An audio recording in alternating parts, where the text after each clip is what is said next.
Assalamualaikum warahmatullahi wabarakatuh. Bertemu kita dalam kuliah yang ke-20.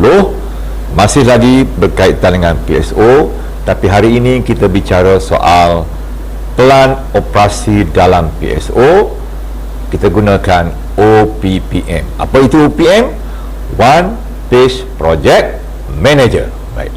Sebelum itu saya nak ingatkan, jangan lupa subscribe and like video-video saya ini. Baiklah tuan-tuan sekalian, kita bergerak kepada One Page Project Manager sebagai pelan operasi dalam PSO. Okay. Apa itu One Page Project Manager? Satu tool yang diguna untuk menggambarkan perancangan sesuatu projek, istilah projek di sini ya, dalam satu muka surat sahaja. So, satu projek, satu OPPM ada dalam satu muka surat sahaja. Apa yang ada dalam satu muka surat itu? Ada 6 elemen semuanya. Apa dia? Yang pertama, aktiviti atau inisiatif. Kita akan senaraikan apakah aktivitinya, apakah inisiatifnya untuk mencapai projek berkenaan, untuk mencapai matlamat ataupun KPI projek berkenaan. Ini dia aktiviti-aktivitinya. Bermula pada mesyuarat sampailah kepada penambahbaikan. Okey. Elemen yang kedua ialah tanggungjawab. Siapa yang dipertanggungjawabkan kepada projek itu? Siapa pengurus projeknya? Siapakah ranking yang dipertanggungjawabkan? A, orang pertama dipertanggungjawabkan. Siapa? B, orang kedua dipertanggungjawabkan. Siapa? C, orang ketiga dipertanggungjawabkan. Siapa? Itu semua kita akan tentukan nanti dalam OPPM. Yang ketiga, masa, timeline. Bila dia bermula, bila dia berakhir. Mungkin ikut bulan, mungkin ikut minggu, tapi tempohnya setahun sahaja. Jangan lebih daripada setahun. Sama seperti mana pintas tadi, tak lebih dari setahun. Okey, baik. Seterusnya ialah kos. Kita kena nyatakan berapa banyak kos yang diperlukan. Seterusnya ialah ETR, KPI, apa yang kita nak capai, target kita macam mana. Akhir sekali, objektif dan juga sasaran. Kepada siapa projek ini nak disasarkan? Kepada siapa setiap aktiviti tadi nak disasarkan? Semuanya tergabung dalam satu muka surat yang kita panggil sebagai One Page Project Manager. Okey, saya sebutkan tadi, dalam perancangan strategik PSO, OPPM berada di peringkat pelan operasi. Kan ya? Dia pelan operasi. Baik. Apakah kelebihan OPPM? Apakah kelebihan dia? Okey. So, yang pertama, ia mudah dirujuk, diakses, kerana OPPM merumuskan projek dalam satu muka surat ringkas yang mengandungi segala maklumat penting mengenai projek itu yang kita perlukan. So, kita tengok apa? Ada dalam satu muka surat saja. Nak tengok aktiviti dia, nak tengok KPI dia, nak tengok siapa bertanggungjawab, nak lihat kepada sasaran dia, kepada siapa dia ditujukan, nak melihat kosnya macam mana, semuanya ada dalam satu muka surat. Baik, kelebihan yang kedua, boleh digunakan sebagai alat untuk memantau, mengawal dan menilai status atau progres sesuatu projek itu. Kemajuan projek itu boleh kita kawal, boleh kita pantau dalam OPPM melalui bulatan-bulatan yang kita hitamkan. Kalau hitam penuh, itu maknanya sudah selesai. Kalau hitam separuh, belum selesai. Kalau belum hitam apa-apa, baru merancang, belum buat lagi. Jadi semua itu kita boleh lihat dalam satu muka surat sahaja. So, dia praktikal dan dia menjimatkan masa. Yang ketiga, dia boleh dikongsikan bersama dengan pihak pengurusan dan juga dengan ahli kumpulan yang lain. Dengan stakeholder pun kita boleh kongsi, dengan rakan pengurus pun kita boleh berkongsi, dengan pihak yang dipertanggungjawab pun kita boleh berkongsi. So, dia tidak jadi masalah untuk kita bina perkongsian itu berdasarkan pada OPPM. Baik. Jadi timbul persoalan sekarang ni, berapa banyak OPPM yang perlu dibuat? Kebanyakan sekolah tiada prima timbul soalan ini. Berapa banyak nak buat OPPM ini? Prinsipnya mudah. Satu projek, satu OPPM. Jadi kalau sekolah itu ada 20 projek yang dia nak buat, maka kena ada 20 OPPM. Itu asasnya. Campur satu OPPM PGB punya yang menggabungkan keseluruhan projek. PGB dia ada satu saja OPPM dia, tapi dalamnya mengandungi semua projek-projek yang dirancang oleh guru-guru di bawahnya, yang dirancang oleh GPK-nya. Jadi kalau 20 projek campur dengan PGB punya satu, maka ada 21 OPPM semuanya. Kalau sekolah itu merancang 10 projek, ada 10 OPPM campur dengan PGB 1, jadi 11 OPPM semuanya. Jadi saya harap terjawab ya konsep itu. Cuma kita kena ingat prinsipnya, satu projek, satu OPPM.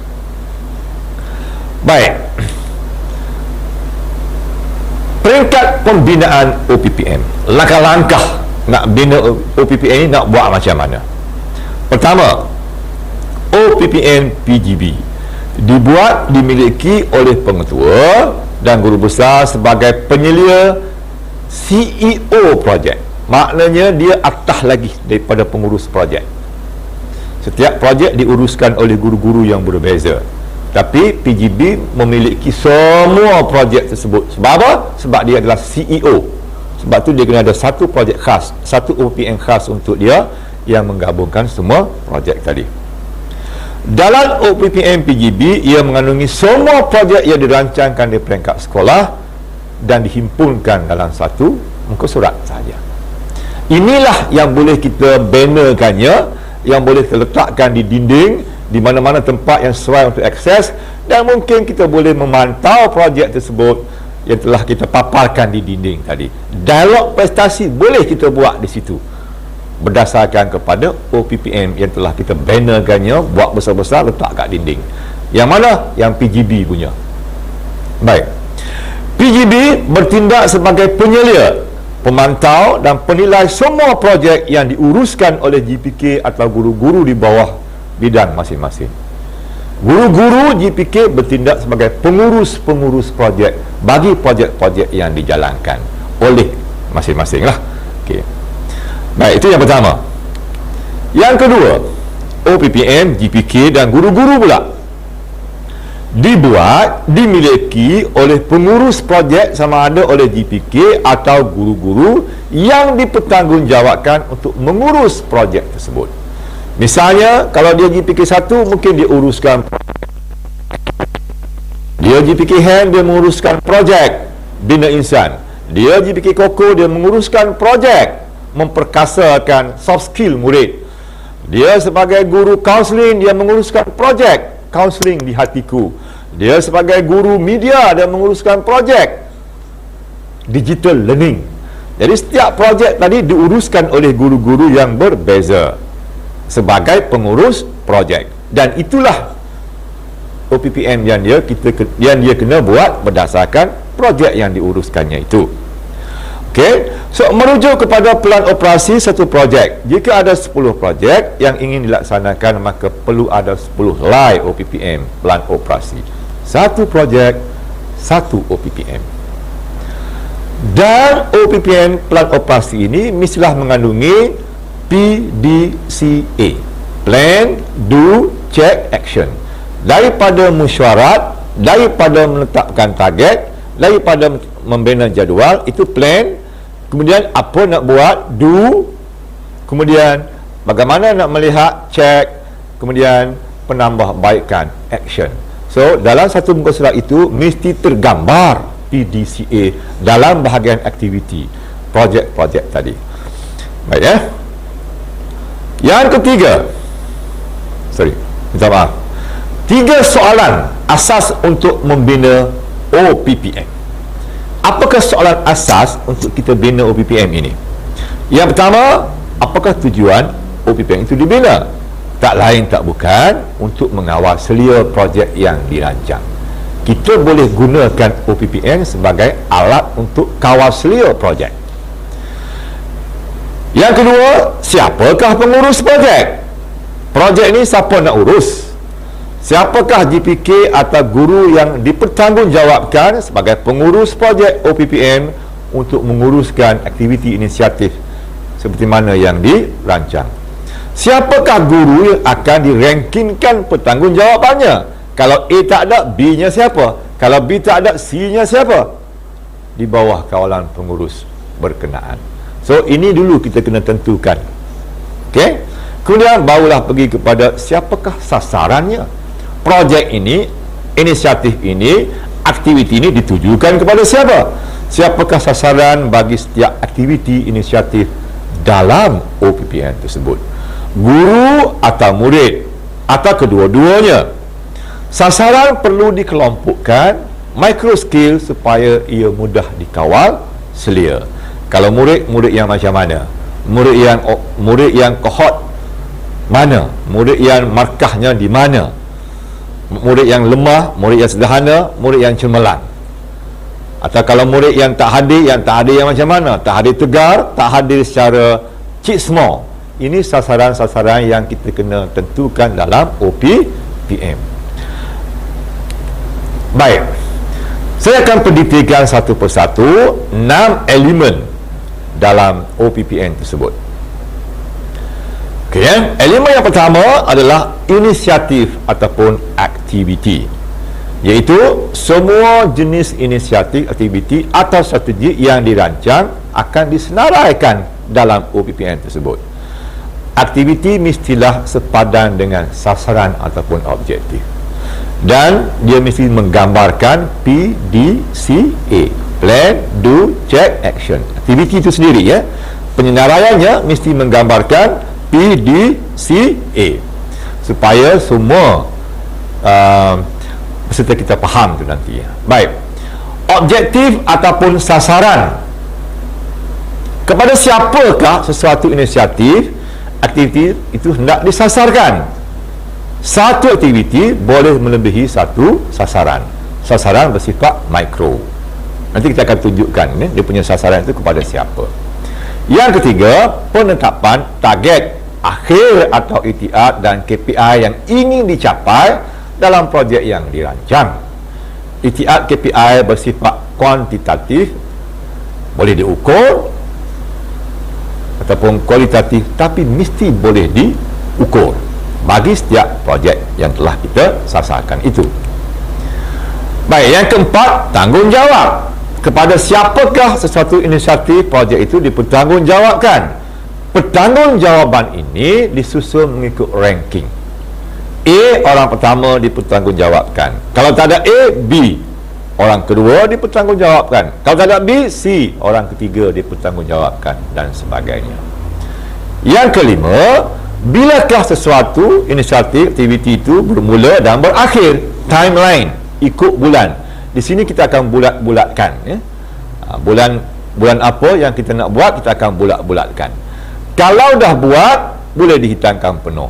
Kalau dibuat masih lagi belum selesai, mungkin dihitangkan separuh. Di sinilah kita akan gunakan sebagai medium kawalan. Yang keenam adalah kos ataupun kewangan. Inisiatif aktiviti perlu dinyatakan jumlah kos yang terlibat secara anggaran sahaja. Juga daripada mana sumber kewangan tersebut diperolehi. Juga kita boleh nyatakan dalam satu muka surat tadi, ya. Baik, seterusnya. Okey. Aktiviti yang dinyatakan, yang disenaraikan dalam OPN tadi mestilah bersifat PDCA, iaitu Plan, Do, Check and Action. Bermula dengan mesyuarat jawatankuasa sebagai plan, gerak kerja sebagai do, semakan sebagai check, hinggalah kepada penambahbaikan sebagai action. Mesti tergambar begitu, ya. Baik. Jika OPM pelan tindakan, ia merupakan himpunan aktiviti inisiatif dalam pelan operasi tersebut. Ini kalau di peringkat yang atas lah. Baik. Ini contohnya. Contoh aktiviti. Bermula dengan mesyuarat, task force GPS sekolah, menganalisis trend, itu adalah plan. Masuk saja PDPC terbeza, PDPC blended learning, kelas tutorial dan tuition, latih tubi berfokus kebat, seminar, ujian pengesanan, bimbingan pementoran, dialog prestasi, itu adalah do. Penilaian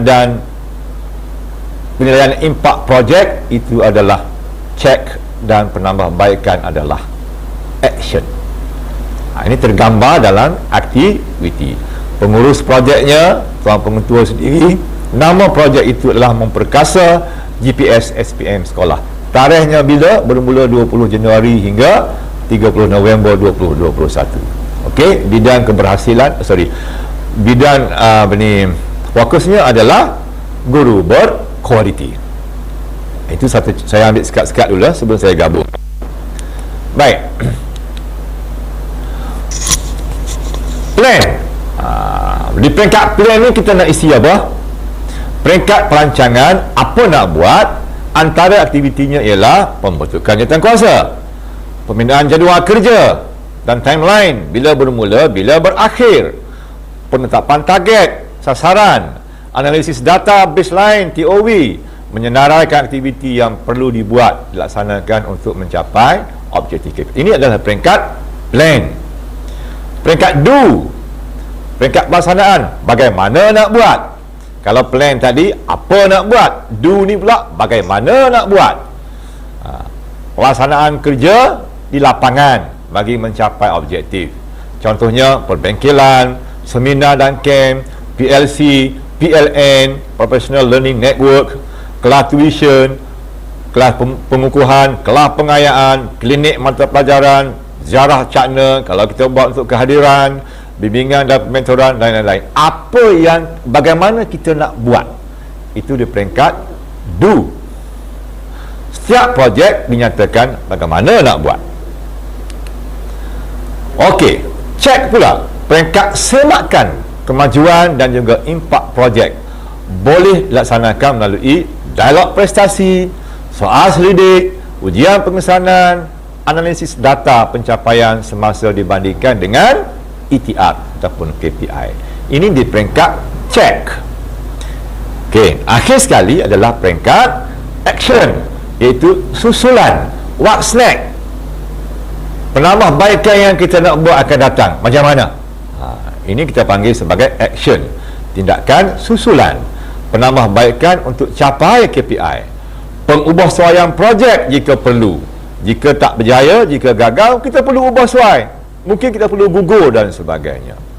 Dan yang paling penting di peringkat action ini ialah sharing, perkongsian inovasi dan juga amalan terbaik. Kita kongsi amalan terbaik kita dengan orang lain. Ini semua termasuk di bawah action. Jadi PDCA inilah perlu digambarkan dalam OPPN kita nanti. Okey, langkah-langkah seterusnya bagi membina OPM ini ialah menyatakan objektif ataupun sasaran. Apa dan siapa? Apa objektifnya? Siapa sasarannya? Objektif adalah berkaitan dengan apa yang hendak dicapai bagi setiap aktiviti yang telah disenaraikan dalam langkah yang pertama tadi.